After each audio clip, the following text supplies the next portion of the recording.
जय श्री कृष्ण। आज के इस वीडियो में आप सभी सुनेंगे वैशाख मास महात्म के अध्याय 7 की कथा। तो आइए सुनते हैं। श्रुतदेव जी कहते हैं कि परमात्मा भगवान नारायण 4 भुजाओं से सुशोभित थे। उन्होंने हाथों में शंख, चक्र, गदा और पद्म धारण कर रखे थे। वे पीताम्बर धारण करके वनमाला से विभूषित थे। भगवती लक्ष्मी तथा एक पार्षद के साथ गरुड़ के पेट पर विराजित थे। उनका दुस्सह तेज देखकर राजा के नेत्र सहसा मुद गए। उनसे सब अंगों में रोमांच हो आया और नेत्रों से अश्रुधारा प्रवाहित होने लगी। भगवत दर्शन के आनंद से उनका हृदय सर्वथा डूब गया। उन्होंने तत्काल आगे बढ़कर भगवान को साष्टांग प्रणाम किया। फिर प्रेम विह्वल नेत्रों से विश्वात्म देव जगदीश्वर श्री हरि को बहुत देर तक निहार कर उनके चरण धोए और उस जल को अपने मस्तक पर धारण किया। उन्हीं चरणों की धोवन रूपा श्री गंगा जी ब्रह्मा जी सहित तीनों लोकों को पवित्र करती हैं। तत्पश्चात राजा ने महान वैभव से बहुमूल्य वस्त्र आभूषण और बंधन से हार, धूप, दीप तथा अमृत के समान नैवेद्य के निवेदन आदि से एवं अपने तन, मन, धन और आत्मा का समर्पण करके अद्वितीय पुराण पुरुष भगवान विष्णु का पूजन किया। पूजा के बाद इस प्रकार स्तुति की, जो निर्गुण, निरंजन एवं प्रजापतियों के भी आधीश्वर हैं।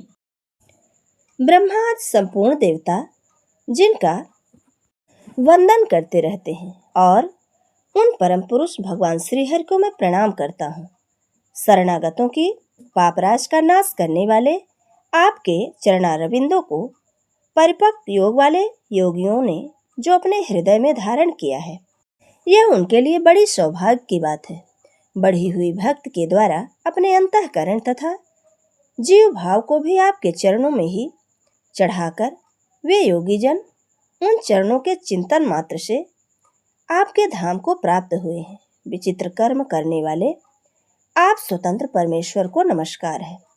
साधु पुरुषों पर अनुग्रह करने वाले आप परमात्मा को प्रणाम है। प्रभु, आपकी माया से मोहित होकर मैं स्त्री और धन रूपी विषयों में भी भटकता रहा हूँ। अनर्थ में ही मेरी अर्थ दृष्टि हो गई है। प्रभु विश्वमूर्ते, जब जीव पर आप अनंत शक्ति परमेश्वर की कृपा होती है, तभी उसे महापुरुषों का संग प्राप्त होता है, जिससे यह संसार समुद्र गोपद के समान हो जाता है। ईश्वर जब सत्संग मिलाता है, तभी आप में मन तथा बुद्धि का अनुराग होता है। मेरे समस्त राज्य जो मुझसे छिन गए थे, वह भी आपका मुझ पर महान अनुग्रह ही हुआ है, ऐसा मैं मानता हूँ। मैं न तो राज्य चाहता हूँ, न पुत्र आदि की इच्छा रखता हूँ और न कोष की अभिलाषा करता हूँ, अपितु मुनियों द्वारा ध्यान करने योग्य जो आपके आराधनीय चरणारविंद हैं, उन्हीं का मैं नित्य सेवन करना चाहता हूँ। हे देवेश्वर जगन निवास, मुझ पर प्रसन्न होइए, जिससे आपके चरण कमलों की स्मृति बराबर बनी रहे तथा स्त्री, पुत्र, खजाना एवं आत्मीय कहे जाने वाले सब पदार्थों में जो मेरी आसक्ति है, वह सदा के लिए दूर हो। भगवान, मेरा मन सदा आपके चरणारविंदों के चिंतन में लगा रहे। मेरी वाणी आपकी दिव्य कथा में निरंतर लगी रहे। मेरे दोनों नेत्र आपके श्री विग्रह के दर्शन में रहे।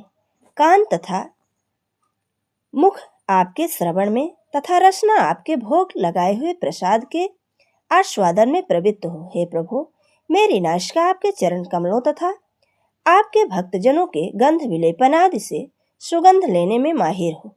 दोनों हाथ आपके मंदिर में झाड़ू लगाने की सेवा में, दोनों पैर आपके तीर्थ और कथा स्थान की यात्रा में लगे रहें तथा मस्तक निरंतर आपको प्रणाम करने में संलग्न रहे। मेरी कामना आपकी उत्तम कथा में और बुद्धि अहरनिश आपका चिंतन करने में तत्पर हो। मेरे घर पर पधारे हुए मुनियों द्वारा आपकी उत्तम कथा का वर्णन तथा आपकी महिमा का गान होता रहे और इसी से मेरे दिन बीते।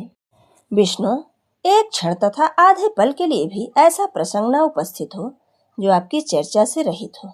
हरे, मैं परमेष्ठी ब्रह्मा का पद, भूतल का चक्रवर्ती राज, मोक्ष भी नहीं चाहता, केवल आपके चरणों की निरंतर सेवा करता रहूं, जिसके लिए लक्ष्मी जी तथा ब्रह्मा शंकर आदि देवता भी सदा प्रार्थना किया करते हैं। राजा के इस प्रकार स्तुत करने पर कमल नयन भगवान विष्णु ने प्रसन्न होकर मेघ के समान गंभीर वाणी में इस प्रकार कहा, राजन, मैं जानता हूँ तुम मेरे श्रेष्ठ भक्त हो, कामना रहित और निष्पाप हो। नरेश्वर, मुझ में तुम्हारी दृढ़ भक्ति हो और अंत में तुम मेरा सायुज प्राप्त करो। तुम्हारे द्वारा किए हुए स्रोत में इस पृथ्वी पर जो लोग स्तुत करेंगे, उनके ऊपर संतुष्ट हो मैं उन्हें भोग और मोक्ष प्रदान करूंगा। यह अक्षय तृतीया इस पृथ्वी पर प्रसिद्ध होगी, जिसमें भोग और मोक्ष प्रदान करने को किसी भी बहाने से अथवा स्वभाव से ही स्नान दान आदि क्रियाएं करते हैं, वे मेरे अविनाशी पद को प्राप्त होते हैं। जो मनुष्य पितरों के उद्देश्य से अक्षय तृतीया को श्राद्ध करते हैं, उनका किया हुआ वह श्राद्ध अक्षय होता है। इस तिथि में थोड़ा सा भी जो पुण्य किया जाता है, उसका फल अक्षय होता है। नृपश्रेष्ठ, जो कुटुंबी ब्राह्मण को गाय दान करता है, उसके हाथ में सब संपत्तियों की वर्षा होने वाली भुक्ति और मुक्ति भी आ जाती है। जो वैशाख मास में मेरा प्रिय करने वाले धर्मों का अनुष्ठान करता है, उसके जन्म मृत्यु और पाप को मैं हर लेता हूँ। अनघ, यह वैशाख मास मेरे चरण चिंतन की ही भांति ऐसे सहस्त्रों पापों को हर लेता है, जिनके लिए शास्त्रों में कोई प्रायश्चित नहीं मिलता। राजा को यह वरदान देकर देवाधिदेव भगवान जनार्दन सबके देखते देखते वहीं अंतर ध्यान हो गए। तदंतर राजा पुरयशा सदा भगवान में ही मन लगाए हुए उन्हीं की सेवा में तत्पर रहकर इस पृथ्वी का पालन करने लगे। देव दुर्लभ समस्त मनोरथों का उपभोग करके अंत में उन्होंने चक्रधारी भगवान विष्णु का सायुज प्राप्त कर लिया। जो इस उत्तम उपाख्यान को सुनते हैं और सुनाते हैं, वे सब पापों से मुक्त हो भगवान विष्णु के परम पद को प्राप्त होते हैं। यह थी वैशाख मास महात्म के अध्याय 7 की कथा। आगे का वृत्तांत हमारे अगले अध्याय में। जय श्री कृष्ण। राधे राधे।